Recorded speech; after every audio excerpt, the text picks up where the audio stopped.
nous chanterons le temps des cerises, les guerres signal, les merles moqueurs seront tous en fête. Les belles auront la folie en tête et les amoureux du soleil au cœur quand nous chanterons le temps des cerises sifflera bien mieux le merle moqueur.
Radio Libertaire, la voix de la Fédération anarchiste, la voix sans Dieu, sans maître et sans publicité de cette voix de la Fédération anarchiste.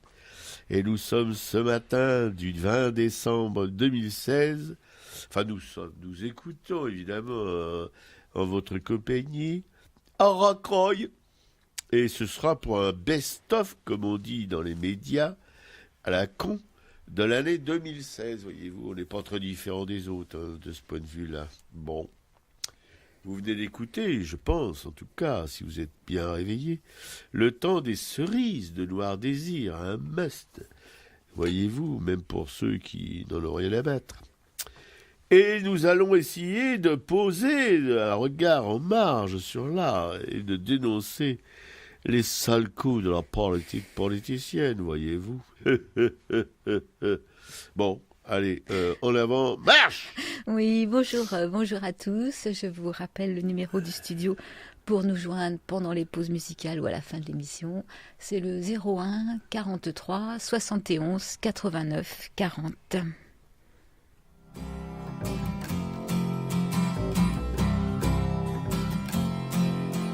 Ce n'est rien de nouveau, c'est une peste noire qui a fait mon salaud du dégât dans l'histoire. C'est le grand retour des oraux de sinistre mémoire. C'est la boule à zéro, le vide des regards, un petit poids dans le cerveau et tout dans la mâchoire. La loi de ceux qui trouvent beau les drapeaux rouges et noirs. Monsieur le policier qui tape sur les squatters, qui tape sur les camés à tort et à travers, tu restes sans bouger, tu les regardes faire. Ça vraiment c'est bizarre.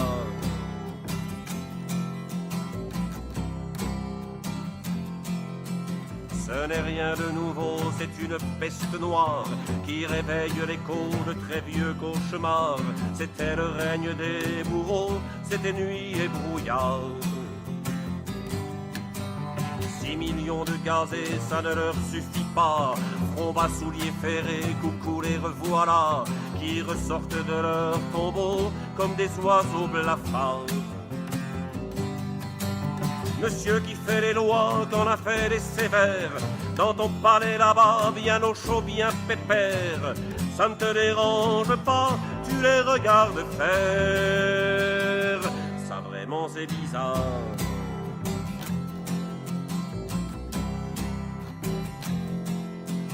Ce n'est rien de nouveau, c'est une peste noire.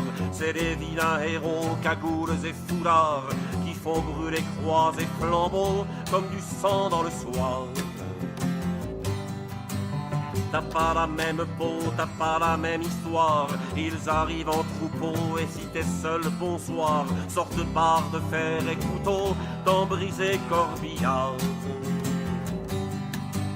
Monsieur, monsieur qui écrit, chien crevé fait l'hiver, te voilà bien poli pour ces patibulaires. On attendait un gris, tu les regardes faire. Ça vraiment c'est bizarre.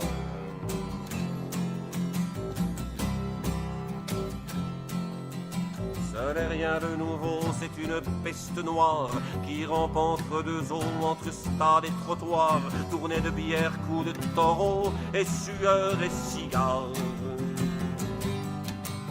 C'est les nouveaux nazis, jeunes pour la plupart, le grand bal des zombies, la danse des connards, et moi qui m'égogie en grattant ma guitare. Monsieur qui ne dit rien parce qu'il n'a rien à dire, parce qu'il est trop crétin pour entrevoir le pire. Ils viendront un matin, tu pourras toujours dire, ça vraiment c'est bizarre.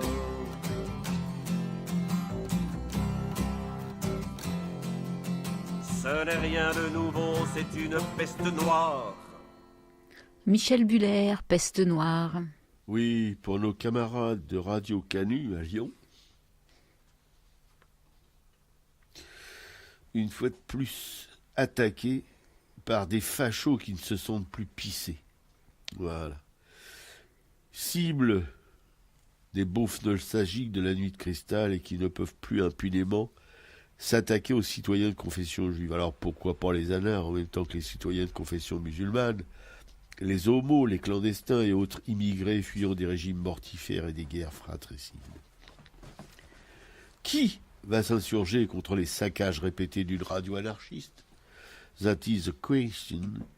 La chasse au terrorisme permet toutes les exactions et toutes les indifférences. D'ailleurs, dans l'imaginaire populaire entretenu et alimenté par la propagande bourgeoise, les anarchistes ne sont-ils pas des terroristes? Hein, Lucien? Qui évoque dans les colonnes de sa presse plus souvent Ravachol ou la bande à Bono que les Lecoints ou les Élysées reclus. Et jamais aussi peu les exactions des Versaillais, comme le massacre de dizaines de milliers de communards, femmes, enfants et vieillards, compris, qu'on se demande en ces temps obscurs d'état d'urgence à perpète, quand nous, anards, allons être les prochaines cibles après les musulmans, les immigrés, les sans-papiers aux traîne-patins de la misère. On ne se fait pas d'illusions, camarades, auditrices, auditeurs, sur les raisonnements tordus des tenants de l'ordre et de la discipline, pas de loi et compagnie, qui ne se mettent en place avec les primaires de droite, de gauche et des extrêmes. Voyez-vous, on ne sait plus très bien qui reconnaître dans tout ça. Quand déjà un gouvernement socialiste autorise toutes les dérogations aux lois existantes censées protéger les citoyens des excès de zèle des forces de l'ordre, de police et des tribunaux, sans parler du patronat qui est jamais long derrière, en embuscade qui va bientôt se retrouver sans aucune entrave pour exploiter joyeusement le prolétariat de ce pays en voie d'extinction de ses valeurs démocratiques. Oui, ouais, peut-être bien que la force des institutions peut radatiner l'idée révolutionnaire, mais pour un moment seulement. Gaffe à ne pas réveiller le volcan qui roupille. Hein? Le gavage, ça va un peu, beaucoup, passionnément à la folie, ou pas du tout. Après, ça pète en cul. Sans droit, sans loi, et v'là les 100 fois qui prennent le chemin de la route de la révolution prolétarienne et libertaire. De Dieu.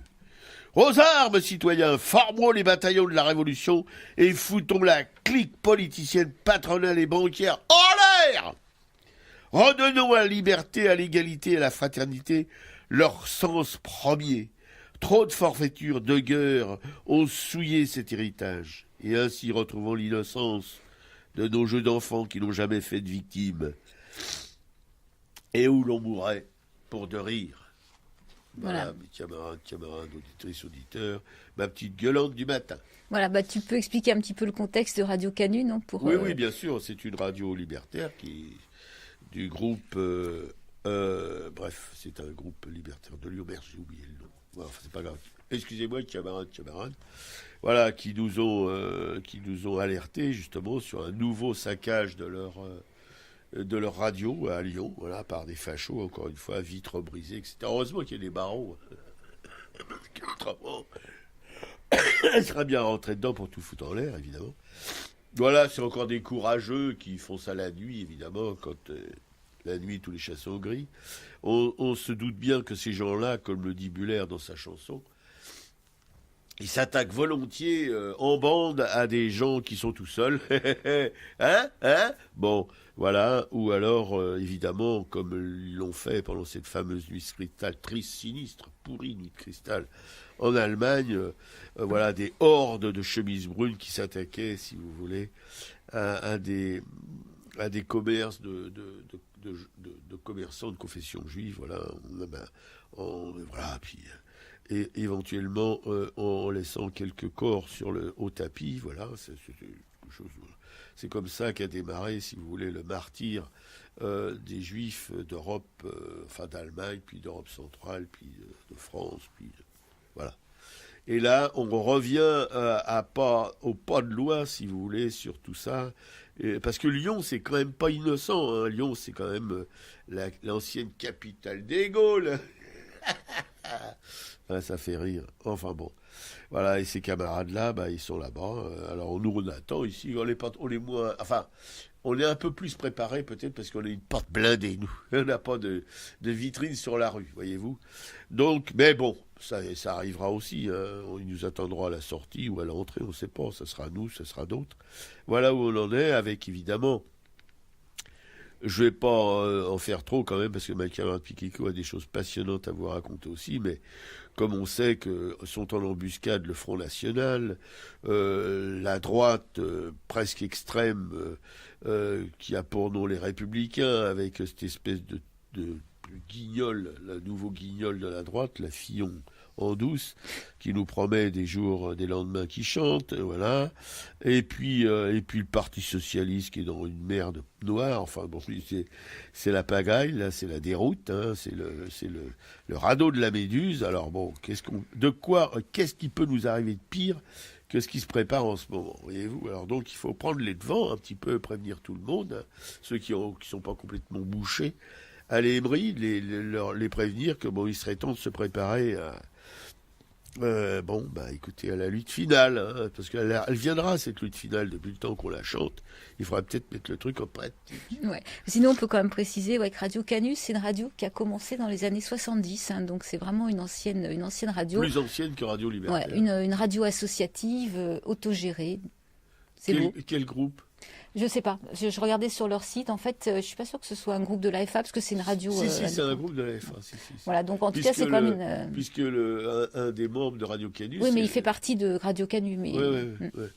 Bon. Voilà, donc en fait, c'est quand même une super belle radio où chacun peut s'exprimer, effectivement, tant qu'il ne fait pas un prosélytisme religieux ou antisexiste.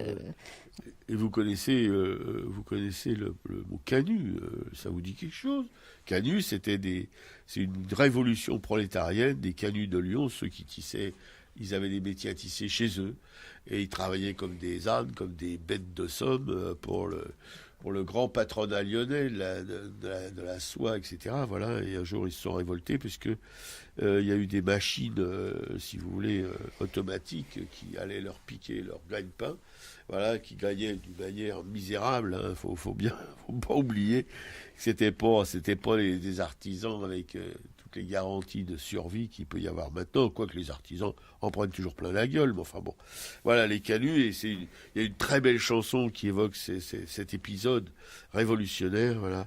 Lyon, c'est pas une ville quand même, c'est une ville très bourgeoise, mais il y a quand même à Lyon un esprit révolutionnaire, qui couvre, et puis il y aura plutôt que de ces quatre. Alors les fachos, là, les guignols au crâne rasé, là, hein, bon, qui tapaient dans l'ombre, et toujours en ombre sur ceux qui sont les plus fragiles, et ben faites gaffe à vos gueules, parce qu'on ne se laissera pas massacrer sans rien dire. Hein? Alors, le travail, c'est ce qu'on ne peut pas s'arrêter de faire quand on a envie de s'arrêter de le faire. C'est une définition qui est donnée par Boris Vian. Ouais. Alors, le site de Paris Lutte Info rapportait ce samedi la mort de 4 ouvriers, 4 ouvriers du BTP en 2 mois sur des chantiers d'Île-de-France. Alors, ils relatent des infos qui ont été trouvées dans le Parisien. Donc, il y a le samedi 1er octobre, il y a sur un chantier du magasin de luxe Lancel à Paris, dans le 9e arrondissement. Le drame a eu lieu alors que les ouvriers déchargeaient des plaques de verre Sécurite, 250 kilos pièces. Au cours d'une manœuvre, les plaques posées sur un chariot se sont renversées et une des roues s'est bloquée dans un trou du trottoir. Ça, c'est un témoin qui raconte, un témoin qui est salarié de cette même entreprise. Le jeune ouvrier aurait essayé de les retenir. Il s'est fait écraser sous 3 plaques de verre de 3 mètres sur 4, soit un total quand même de 750 kilos. Le jeune homme est décédé sur place malgré l'intervention des pompiers. Et son collègue, chef de chantier, qui lui est âgé de 42 ans, a été légèrement blessé et transporté à l'hôpital Cochin. Le mardi 8 novembre, sur le chantier de la tour haute définition à Issy-les-Moulineaux, les 2 hommes, dont l'âge n'a pas été précisé, travaillaient sur un pylône électrique au 3e étage du bâtiment, à une dizaine de mètres de hauteur, lorsque la cabine s'est décrochée. Donc l'un d'entre eux est mort écrasé par la nacelle et le deuxième a été projeté dans le vide. Le lundi 5 décembre, sur le chantier des futurs commerces de la gare d'Austerlitz, donc dans le 13e arrondissement à Paris, à 14h, un homme de 48 ans, qui est intérimaire pour une société qui travaillait comme sous-traitant pour une autre société qui elle-même travaillait pour la SNCF, est mort broyé par une foreuse. Donc les faits ont lieu en gare d'Austerlitz, boulevard d'Hôpital, sur le chantier de rénovation qui devrait à terme accueillir des commerces face aux voies 20 et 21. La victime devait assister le foreur qu'il ne connaissait pas en remplaçant des mèches dès qu'il le lui était demandé. Et à un moment, donc, la machine a rencontré des difficultés sur une zone un peu plus dure. L'ouvrier s'est penché, sa veste de travail ouverte a été happée par la machine, ce qui a entraîné son corps. Donc voilà, ça c'est l'histoire de quatre ouvriers morts sur des chantiers. Et si on fait bien attention, ça c'est des dépêches qui ont été raconté dans le Parisien, et finalement, quand on a lu ça, effectivement, on ne sait pas quel est le nom de l'entreprise qui employait ces ouvriers, on ne connaît pas le nom des donneurs d'ordre, des maîtres d'œuvre. Les entreprises, en fait, ne communiquent jamais sur la mort de leurs salariés. Et quand on apprend qu'une enquête a été ouverte, le résultat, lui, par contre, n'est jamais publié. Alors, on peut rappeler qu'entre 2010 et 2014, ce sont 1008 décès qui ont été recensés sur des chantiers. Et que c'est une loi de 1898 qui régit les accidents du travail, même mortels. Donc, immunité de l'employeur, il n'a aucune responsabilité pénale ou civile, et simple indemnisation. Donc, chez ProBTP, la protection sociale des travailleurs du bâtiment, l'indemnisation en cas d'accident mortel d'un ouvrier est de 4 000 € et de 10 000 € pour un cadre. Alors, moi, ça me rappelle aussi ce petit bouquin des éditions Fakir qui s'appelait Hector est mort. François Ruffin avait enquêté sur la mort d'Hector Loubota, qui était un jeune Congolais qui travaillait sur un chantier d'insertion à Amiens. Là, un pan de mur s'était écroulé et Hector était mort écrasé, donc sous 600 kilos de pierre. Et le livre raconte ces 11 années d'enquête, au terme desquelles les responsables pour manquement à la sécurité n'ont jamais été inquiétés ni mis en cause par la justice. Et là, on est dans des schémas récurrents, effectivement déjà d'entreprises qui sous-traitent, donc on a beaucoup de mal à aller identifier les responsables, et toujours de failles de sécurité parce que on veut exploiter les travailleurs, on veut qu'ils travaillent plus et qu'ils se mettent régulièrement, ils se mettent pas en danger, ils se sont obligés de se mettre en danger par pression du travail, quoi. Oui, voilà, on est dans le même type même si ça peut paraître comme ça un peu éloigné, jamais responsables les policiers qui tuent des jeunes manifestants, jamais responsables les patrons qui tuent des jeunes ouvriers. Et puis, on n'a jamais vu non plus un président de la République se déplacer comme ils le font quand un policier décède. Malheureusement, on ne se réjouit pas de la mort des gens. Nous, on n'est pas comme les policiers ou comme les hommes de justice. Hein. La mort des gens est toujours tragique, même si c'est la mort de connards invétérés.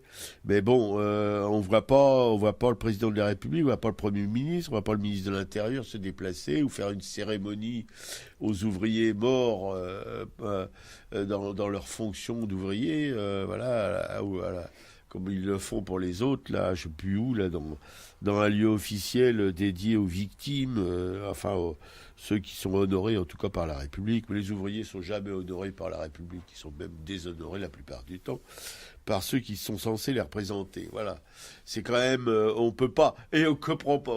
Moi, je commence, je sais pas si je vais finir ma vie fou, mais je n'arrive pas à intégrer qu'on vote encore aujourd'hui pour des gens qui n'en ont rien à foutre de nous. Et c'est prouvé, là, encore une fois, parce que la France n'est pas composée de 60 millions de patrons, ni de 60 millions de politiques, ni de 60 millions de nantis.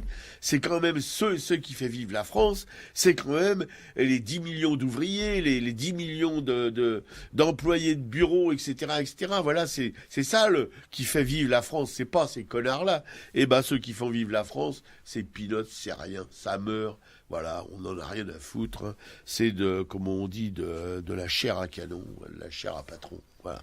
On en est là encore en la France du XXIe siècle, le pays de la soi-disant liberté, égalité et fraternité. J'ajouterais, avec une conviction profonde, mon cul.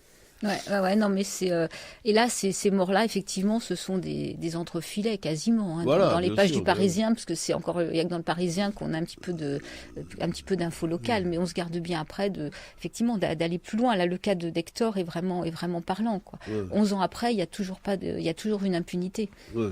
Bah oui, comme il y aura une impunité pour tous les massacres qui se perpétuent en ce moment. Voilà, il y a pas d'impunité pour le petit voleur qui a besoin de bouffer, qui vole comme Jean Valjean dans Les Misérables, une miche de pain. Les mecs qui se retrouvent avec 3 ans de tôle. Voilà, ça.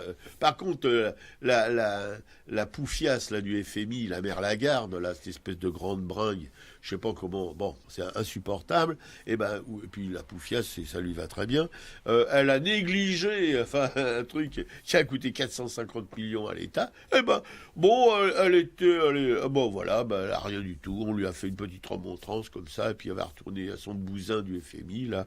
Et tout le monde est content parce que le gouvernement français la soutient. Hein, vous avez bien compris. C'est une ministre de Sarkozy, mais le gouvernement Hollande la soutient. Oui, parce qu'elle avait très bien travaillé. On la remercie pour son travail. Elle était débordée, cette pauvre Madame Lagarde. Voilà, donc, elle n'a pas pu se pencher complètement sur ce dossier. Non, puis elle est grande, alors se pencher, c'est peut-être difficile. Mais par contre, les sous-fifres, là, ils vont en prendre plein la gueule. Hein. Là, c'est pas fini pour eux. Ouais. Mais moi, quand je lis ces infos de mort d'ouvriers, on est quand même en 2016, j'ai quand même l'impression d'être au 19e siècle. Quoi, de ne pas avoir bougé d'un iota. Là, je suis en train de lire Le Talon de fer de Jack London, où il raconte justement le début du livre. Donc, c'est un jeune socialiste, je pense que c'est auquel s'identifie Jack London, donc qui va voir dans les milieux bourgeois et des classes possédantes justement qui ont des filatures. Il voit passer, il y a un homme qui passe sous les fenêtres qui est amputé d'un bras, qui traîne sa carriole et qui essaye de vendre un peu de son bazar.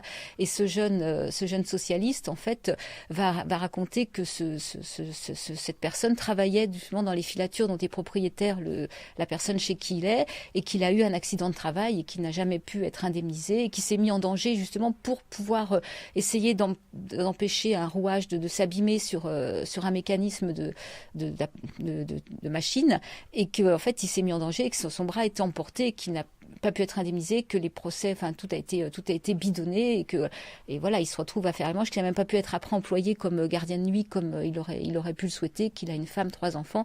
Donc le livre commence là-dessus, et ça c'est un livre qui date de 1906, 1907.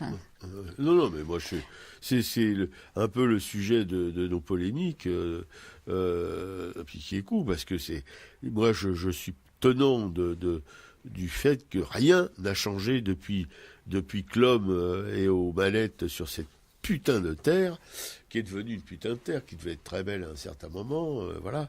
Les hommes, si vous voulez, beaucoup de choses changent, sauf le fond de la nature humaine, là, il change pas. Et le fond de la nature humaine, vous voyez, il y a 60 ans, il y a eu des massacres en Europe, enfin, c'était quelque chose, 30 millions de morts, je sais plus combien, ou 50 millions, je sais plus. Et puis ça compte plus, à partir du moment où il y a un mort, c'est déjà dramatique. Et ben, on recommence, là, on y va, on a des politiciens en France, aux États-Unis, en Europe centrale, partout, qui sont pas à recommencer, quoi, voyez, hein? Vous voyez pas me dire que le Front National, c'est un parti de la paix, que les républicains sont des partisans de la paix, convaincus, que les socialistes, on n'en parle même pas parce qu'ils n'existent plus, hein, et bien fait pour leur gueule, parce qu'ils n'ont rien fait pour continuer à exister. Voilà, on retourne, le fond de la nature humaine, il est là, il revient à ses fondamentaux, c'est-à-dire, voilà, la barbarie, quoi, voilà. Le chacun pour soi, c'est les plus forts qui gagnent.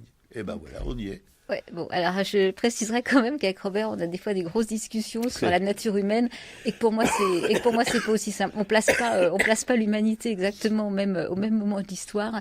Et la nature humaine dont il parle, pour moi, c'est la nature humaine d'un homme moderne, sédentarisé, qui est pas du tout l'homme des premiers temps, qui a aussi vécu de coopération. Donc là-dessus, on diverge un petit peu. Non, mais on va pas parler des peuples premiers. Alors là, ici, si tu veux, je parle du fond de la nature humaine. Il y a eu des peuples premiers où on était 25, on pouvait s'entendre, tu vois.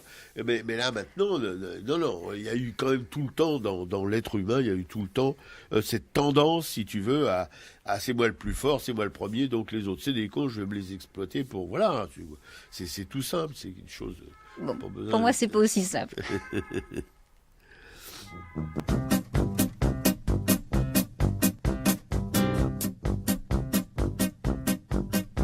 Le soleil et l'ouvrier se lèvent sans se plaindre. Dehors la première benne n'est pas encore partie. Quelques rêves encore qui colorent cette étreinte avant le corps à corps. Chaque heure a un prix. Leurs caresses se mêlent sur la joue d'une femme qu'ils trouvent encore belle. Après les drames, ils vont dans son sommeil. Les jours heureux, ils savent qu'elle s'en rappelle quand elle ouvre les yeux. Et elle est passée, la nuit trop brève. Dans les cœurs, c'est la grève. Il n'y a plus de printemps, ils attendent la relève.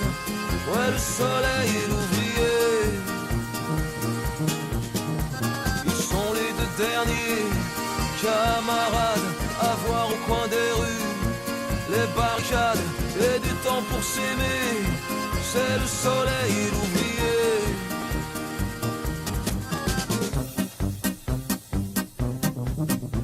Le soleil et l'ouvrier en ont construit le chemin. Et mon soleil soulève des parpaings. Dans ce cuir, au creux des mains, il rêve d'un voyage, un voyage sans fin. Quand le marchand de sable ne vend plus que des graviers, les paupières en balade laissent prendre le ciment. Là où il y a un nom et un cœur de gravé par la branche anonyme qui scelle les serments. Et elle s'est perdue dans la nuit, la fièvre, dans les cœurs c'est la grève. Il n'y a plus de printemps, ils attendent la relève. Ouais, le soleil et l'ouvrier, ils sont les deux derniers camarades à voir au coin des rues.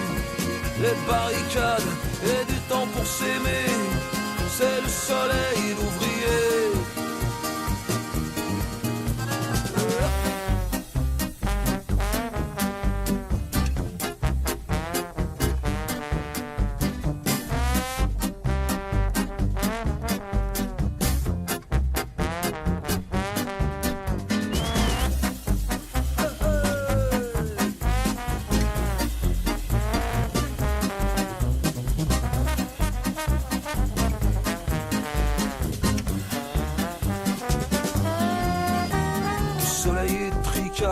Et l'ouvrier sur citerre, la grisaille pour l'un, le MEDEF pour son frère. Il lèvera le poing, mais finira sous terre, à diluer dans la sueur ses venins prolétaires, à diluer dans la sueur ses venins prolétaires. Et elle s'est perdue Dans la nuit la fièvre, dans les cœurs c'est la grève. Il n'y a plus de printemps que du sable et des prières. Dans le sommeil des ouvriers. Mais à l'heure du premier bus, de camarades voient encore au coin des rues des barricades et du temps pour rêver. C'est le soleil et l'ouvrier.